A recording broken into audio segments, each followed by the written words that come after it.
नमस्ते प्यारे दोस्तों। बैंकिंग अवेयरनेस के इस सेशन में, ऑडियो सेशन में मैं आपका स्वागत करता हूं।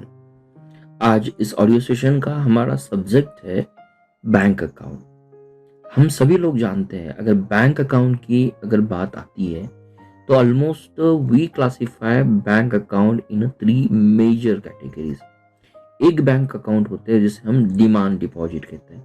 डिमांड डिपॉजिट में हमारे लिए सेविंग अकाउंट और करंट अकाउंट आता है। दूसरा जो बैंक अकाउंट का टाइप होता है जिसे हम टर्म डिपॉजिट कहते हैं। टर्म डिपॉजिट में 2 टर्म्स आती है या 2 सबसेक्शंस आते हैं, उसे हम फिक्स डिपॉजिट भी कहते हैं या रिकरिंग डिपॉजिट भी उसके अंदर आता है। और थर्ड जो अकाउंट होता है एनआरआई के लिए, जिसे हम नॉन रेसिडेंट डिपॉजिट कहते हैं। मैं फिर से रिपीट कर लेता हूं। बैंक अकाउंट की अगर बात आती है तो we have the 3 major account. First आता है टर्म डिपॉजिट। टर्म डिपॉजिट का मतलब होता है जहां पे फिक्स डिपॉजिट और रिकरिंग डिपॉजिट होता है। दूसरा अकाउंट आता है डिमांड डिपॉजिट। उसके अंदर जो आता है उसके लिए हम सेविंग अकाउंट या करंट अकाउंट की बात करते हैं। और थर्ड जो एनआरआई के लिए जो अकाउंट आता है उसे हम नॉन रेसिडेंट डिपॉजिट कहते हैं। तो ये तीनों अकाउंट का जिक्र बिल्कुल हम यहीं पे नहीं करेंगे। आज ये ऑडियो सेशन में हम उस अकाउंट को देखने की कोशिश करेंगे जो आम आदमी के लिए रेगुलर नहीं होते, लेकिन बैंकिंग एग्जाम के लिए डेफिनेटली उनका मीनिंग, उनका पर्पस क्या होता है, ये मानना इंपॉर्टेंस होता है। तो इस तरह से मिसलेनियस बैंक अकाउंट देखेंगे। फर्स्ट अकाउंट हम देखेंगे डीमैट अकाउंट। स्पेलिंग देखो, डीमैट, DEMAT। डीमैट का लॉन्ग फॉर्म होता है dematerialise account. Dematerialise as name itself is mention कि इस अकाउंट में जो भी mostly it is for the which purpose, ये account primarily use for the shares transactions in electronic format के लिए। तो डीमटेरियलाइज का मतलब ये होता है there is no need you can be hold the physical form of share. तो फिजिकल फॉर्म में या कागज के स्वरूप में आपको कोई भी शेयर डॉक्यूमेंट इस अकाउंट में रखने की जरूरत नहीं होती, as itself is electronic document और इलेक्ट्रॉनिक फॉर्म। और उसका अगर हम लॉन्ग फॉर्म देखेंगे ना तो डीमटेरियलाइज फॉर्म्स होता है। तो what are the uses of demat account? Completely अगर आप ये देखोगे कोई शेयर सर्टिफिकेट फिजिकल फॉर्म में हम नहीं रखते तो या ये टेंशन नहीं होता कि डॉक्यूमेंट गुम हो जाए या उसी की चोरी हो जाए। नेक्स्ट आता है कि ये अकाउंट आपके शेयर को अच्छी तरह से स्प्लिट्स करता है। एट द सेम टाइम जो भी आपको बोनस मिलता है it is automatically credited to your account. Next आता है कंपैरेटिवली इस अकाउंट से आपको शेयर्स, आपकी सिक्योरिटी इजीली ट्रांसफर हो जाती है, हैसल फ्री होता है और लो ट्रांजैक्शन कॉस्ट होती है। अगर आप शेयर मार्केट में डील करना चाहते हो तो डेफिनेटली आपको डीमैट अकाउंट ओपन करना एसेंशियल होता है। तो demat account is very essential in order to have the transactions related with the shares in the electronic form. मुझे पूरी उम्मीद है आपको डीमैट अकाउंट समझ में आया होगा। लेकिन इस ऑडियो सेशन के डीम में हमने 3 अकाउंट मेंशंस किए हुए। एक अकाउंट है नॉस्ट्रो अकाउंट। स्पेलिंग जरा देखो, NOSTRO, नॉस्ट्रो। दूसरा जो अकाउंट है जिसे हम होस्ट्रो अकाउंट करते हैं, VOSTRO। और थर्ड जो अकाउंट है उसके लिए नाम आता है लोरो अकाउंट। अगर तीनों शब्दों का हमें मीनिंग समझ में आता है तो उनकी डिफिनेशंस भी हमारे लिए इजी हो सकती है। देखो, वन थिंग, ओस्ट्रो और नोस्ट्रो ये दोनों अपोजिट मीनिंग है। हम नोस्ट्रो के ऊपर फर्स्ट काम करते हैं। नोस्ट्रो का मतलब होता है, meaning of nostro means our. Meaning of nostro means our. इसका किस तरह से याद हम रखेंगे? नोस्ट्रो अकाउंट शॉर्ट फॉर्म में our money with you, our money with you. देखो, नॉस्ट्रो अकाउंट का मतलब ये होता है कि मोस्टली अगर हम एक एग्जांपल के साथ देखने की कोशिश करेंगे, इमेजिन कि पीएनबी ने एक बैंक ऑफ अकाउंट, कोई भी उनका अकाउंट है बैंक ऑफ अमेरिका में ओपन किया हुआ है उनकी करेंसी में। या हम स्टेट बैंक ऑफ इंडिया की बात करते हैं, स्टेट बैंक ऑफ इंडिया में ऑस्ट्रेलियन बैंक में एक अकाउंट ओपन किया है ऑस्ट्रेलियन डॉलर में। नोस्ट्रो, NOSTRO का मतलब होता है our money with you. SBI के मनी, एसबीआई का जो भी जस्ट एक लिटरल मीनिंग होता है।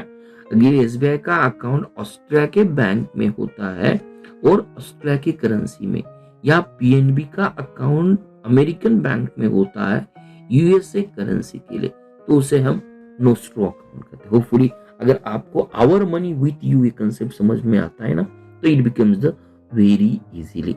इसी तरह से अगर हम बाकी बैंक, अगर अमेरिका बैंक इंडियन बैंक में अकाउंट ओपन करती है इंडियन करेंसी में, तो ये अमेरिका बैंक के लिए नोस्ट्रो अकाउंट हो सकता है। हमने नोस्ट्रो अकाउंट का एग्जांपल देखा, वेरी सिंप्लीफाइड देखा। This accounts held in foreign banks by Indian bank, और ये फॉरेन करेंसी में होते। नोस्ट्रो अकाउंट हम किसे कहेंगे? This accounts are held in foreign banks by Indian banks in foreign currency. Example के साथ मुझे पूरी उम्मीद है आपको ये समझ में आया होगा। नोस्ट्रो का अपोजिट मीनिंग आता है ओस्ट्रो। ओस्ट्रो का मतलब होता है your money with us. Vostro का अपोजिट मीनिंग होता है your money with us. For example, अगर बैंक ऑफ अमेरिका का एक account State Bank of India में है इंडियन रुपीज में, मैं फिर से रिपीट करता हूं, your money with us is known as nostro account. Bank of America का अकाउंट एसबीआई बैंक में इंडिया में है, लेकिन इंडियन करेंसी में, उसके लिए जो शब्द यूज किया जाता है उसे हम कहते हैं कि होस्ट्रो अकाउंट। तो होस्ट्रो और नोस्ट्रो, होस्ट्रो का मतलब होता है आपके पैसे हमारे पास, यूर मनी विथ अस। तो इसी तरह से भारतीय बैंकों में विदेशी बैंकों द्वारा भारतीय मुद्रा में, इंडियन करेंसी में जो भी जमा राशि की जाती है, उसके लिए जो प्रोविजंस होते हैं उसे हम होस्ट्रो अकाउंट कहते हैं। नोस्ट्रो और होस्ट्रो दोनों अपोजिट होते हैं। अगर ये आपको बात समझ में आती है तो तीसरा अकाउंट जिसका नाम लोरो अकाउंट होता, वो भी इजीली समझ में आएगा।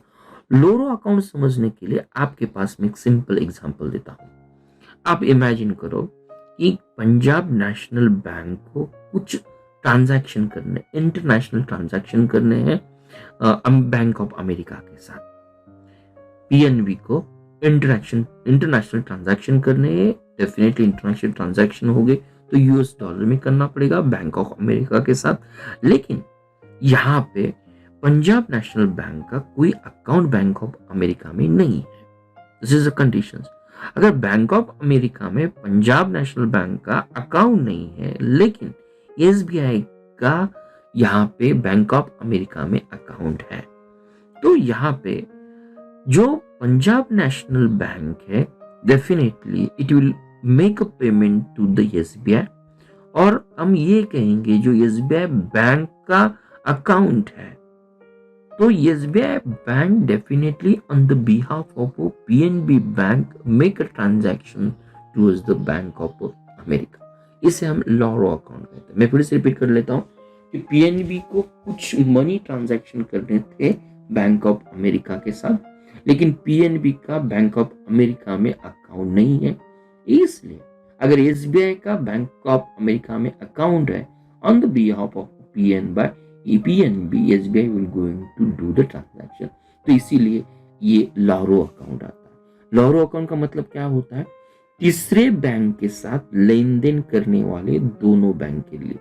यहाँ दो बैंक कौन सी है, तीसरी बैंक कौन सी है? तो एसबीआई इज अ तीसरी बैंक। दो बैंक कौन सी है? पंजाब नेशनल बैंक और या अमेरिका बैंक, ये दो बैंक है। दो तीसरे बैंक के साथ लेन देन करने वाली दो बैंकों के लिए जिस अकाउंट से अनुमति दी जाती है उसके लिए हम लोरो अकाउंट कहते हैं। Means this account are used for the two banks making a transaction where third bank are involve. जहाँ थर्ड बैंक के तहत हम ट्रांजैक्शंस करते हैं उसके लिए लोरो ये शब्द का यूज किया जाता है। और थर्ड जो टर्म्स हम यूज करते हैं, इस्क्रो अकाउंट कहते हैं, ESCROW। तो ये transactions between the two party, दो पार्टी के बीच में होते हैं। It is not between the two bank, two parties, individual भी हो सकती है, कुछ कम हम कहेंगे कंपनीज भी हो सकती है। And this transactions is temporarily, for temporary purpose it pass through an account which is head by the third party. ये थर्ड पार्टी बैंक भी हो सकती है, कोई वित्तीय संस्था भी हो सकती है।